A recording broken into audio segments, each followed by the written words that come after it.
See. Rutherford Issues with Brian Barrett, hitting right at what matters most to all of us here in the heart of Tennessee. Weekday mornings at 10 on WGNS, AM, FM, and online. Rutherford Issues with Brian Barrett on FM 101.9 and AM 1450 Murfreesboro, FM 100.5 Smyrna. Listen and watch at wgnsradio.com. Here on Rutherford Issues, we're going to talk about the Arts Center of Cannon County. We've got several guests in studio today. First, I'm going to kind of open up here with Holt Kirkendall. Holt, tell us a little bit about what's coming up at the Center for the Arts, and then we'll introduce the rest of the crew here. Absolutely. So we are about to open up a production of Alice by Heart by Steven Sater and Duncan Sheik. And it takes place during World War II, where the subway stations were used as bunkers, and a group of people are trapped in a bunker. And a girl named Alice and her best friend Alfred are down there, and Alfred is ill. And she is going through the steps of grief over potentially losing Alfred by the end of the show, and she retreats into Wonderland, which is her and Alfred's kind of safe space. And so the characters of Wonderland show up throughout the story to help Alice kind of understand her grief and go on the emotional journey so that she can be healthier at the end. So it's not Alice in Wonderland, though, right? No, it is set in World War II London, in reality, and it goes back and forth between reality and Wonderland as it comes to Alice throughout the story. Interesting. Yeah. So it's not an Alice in Wonderland retelling, but there is a lot of Alice in Wonderland in it. You'll definitely recognize that. Oh, obviously. for sure. Yeah. Absolutely. Yeah. So we have a couple of the cast here with us, I think, today. Elena Shirk is here, and Elena, you are going to play Alice, right? Yes, I am. I'm super excited. It's been a dream role for a while, and I love the music and the show, and so I'm really excited to get to play her.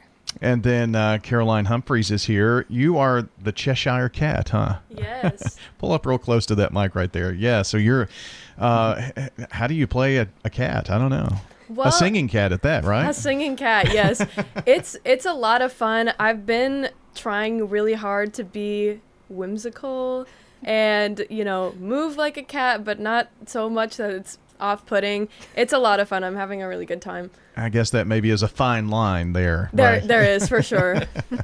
Holt, when does the show begin? So the show opens on January 24th, and we run Friday, Saturday, and Sunday for 2 weekends.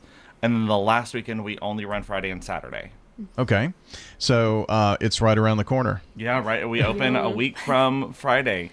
A week from today. A week from today, yeah. Crazy. So what is it that you do with this production? You're the choreographer. Okay. So the show is obviously very fantastical, taking place partially in Wonderland.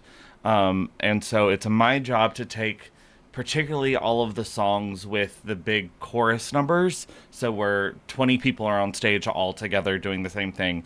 And so I did 11 songs in the show. And that includes taking 13 people to make the Jabberwock, or 14 people to create the Caterpillar, or all of these kind of larger-than-life characters in Wonderland. It was my job to bring them to life and organize them through music. So would this be considered a musical? Oh, for sure. Okay. Absolutely. There are probably 18 songs in the show, and it's about 90 minutes, 95 minutes. No intermission, straight through. So it's just like a short movie. Oh, wow. How tough is that to do that straight through? It's a lot, but I think it really helps the story because so much of it, like you said, is going through the stages of grief, and they've really done a great job working it through scene, through song. So I feel like with no animation, it just helps you see everything and like really read it without there being like a drastic break, like the flow of everything works really nice. So it takes a lot of focus from me and the rest of the cast, I think, but ultimately I think it's really good for the show and helpful. So is there do you have a lot of costume changes? I would think from real world to fantasy, maybe not you. Technically, I actually don't. The ensemble, they do a good bit of switching around. Okay. It does. In the very beginning, we start off in the bunker because it's during, like, the Blitz in London, so we're all in a bunker together. So when we're down there, we're just, like, normal characters. I'm Alice Spencer, and then when we start doing the actual Wonderland part, I do get one costume change where I look more your traditional Alice, like, hints of it. So you're like, oh, okay, now we're in Wonderland. Now we can see Yes. that, huh? So. And does a Cheshire Cat have any costume changes? I imagine one costume change from my bunker name is Tabitha. Okay. And then we enter Wonderland, and then I have my cat costume. Gotcha. One of the really cool things with the show, especially with costumes and props, is everything is steeped in reality. So they have a base costume, and then they'll add things like the Cheshire will add a scarf and the hat to become the Cheshire Cat that can easily be removed for her to go back to Tabitha. So you're seeing the bunker character the entire show with just things added to it. All of our props, like the hookah that the caterpillar has, is actually an oil lamp that we have converted into a hookah so that it can exist both in reality and in Wonderland. Okay. So it takes you in your mind, you know that it's still Tabitha. And I just realized Tabitha and a tabby cat. Never mind. I don't know where I went there. It's I guess clever. that's all. Absolutely, All yeah. goes together, right? So, if no one's seen this, kind of each of you give me your idea of what is the coolest part. Well, I'm biased because I did the choreography, and so I'm really proud of it. It's the biggest challenge that I've ever had in a musical, and I've done 40 shows as choreographer. But I think what the cast has worked so hard to create, and that I collaborated with them, is really special. And our directors, Lindsay and Keith Wortham, have just done a brilliant job of focusing everything and bringing these characters to life. But I'm most excited about people seeing the choreography, but then again, I created it, so. That's true. What about you, Caroline?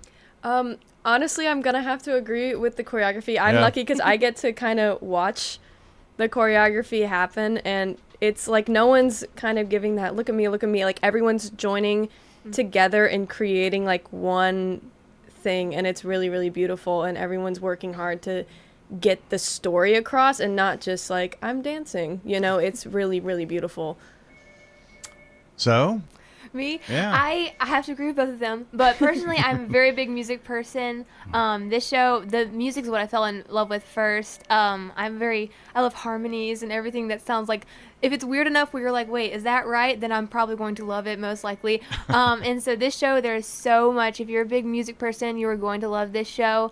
But mainly what I'm excited for people to see is, I think, especially with this show, how it is such an ensemble show. Like, even though technically it's Alice by Heart, like every single character has a full like character story, and they all change throughout the show. And just seeing how each character has their own like journey through grief is super cool. So I'm super excited for people to like not only just see like the lead characters, like they can pick anyone in this ensemble and focus on them at any point, and they're gonna be like, they are going through something, and I want to watch what's happening. Yeah. So like it's super, super cool. And we should add, we're talking a lot, it's a journey through grief. There's a lot of humor. Yes. Okay. Yes. It is a comedy. Like the book is very, very funny. The whimsical characters are very funny.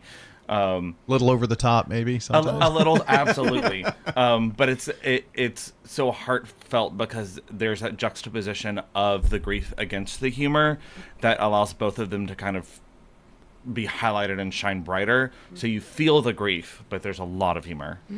Alice by Heart will begin a week from today, January 24th, running through February 8th. And I think, Caroline, you have a little something special for us. I do. All right, well, take it away. Floor is yours. All right. Go ahead. Is there a track? I don't know that I have a track. Maybe was it sent earlier and I didn't get it? I thought it was supposed to be. I'm so sorry. Well, I don't have that. So It is okay. I apologize. Just give us a first verse a cappella. All right. This is called Some Things Fall Away, and it's from Alice by Heart. All right. You can kick at heaven or cry out to the sky. You can go below words and still there's no reply. And no, there is no reason. Some things fall away. The heavens are forever. Our days pass with the light. We rise up with the morning, and then we bid good night. And no, there is no reason some things fall away. Sorrow calls with the evening, with the wind beneath your door. Shadows pause at the window, meet their gaze. Their grief is yours. Awesome. Very nice. That's very hard to do, especially when, like in this situation. So hats off to you for that. Thank you. So where can we get tickets? So you can get tickets by either calling the center at 615-563-2787. Again, it's 615-563-2787. Or you can go to artscenterofcc.com. That's ARTS, plural, CENTEROFCC.com. All right, very good. The Art Center of Cannon County, again, the website to find out everything. And the full season of shows, all of that right there, artcenterofcc.com. I appreciate you all being here. Thank you Thank for having you. us. Very much. fun to have you. So joining us today, Holt Kirkendall. He is the choreographer, and Caroline Humphreys, the Cheshire Cat, and Elena Shirk, who is playing Alice in Alice by Heart. Don't forget, get those tickets online and support local arts. artcenterofcc.com.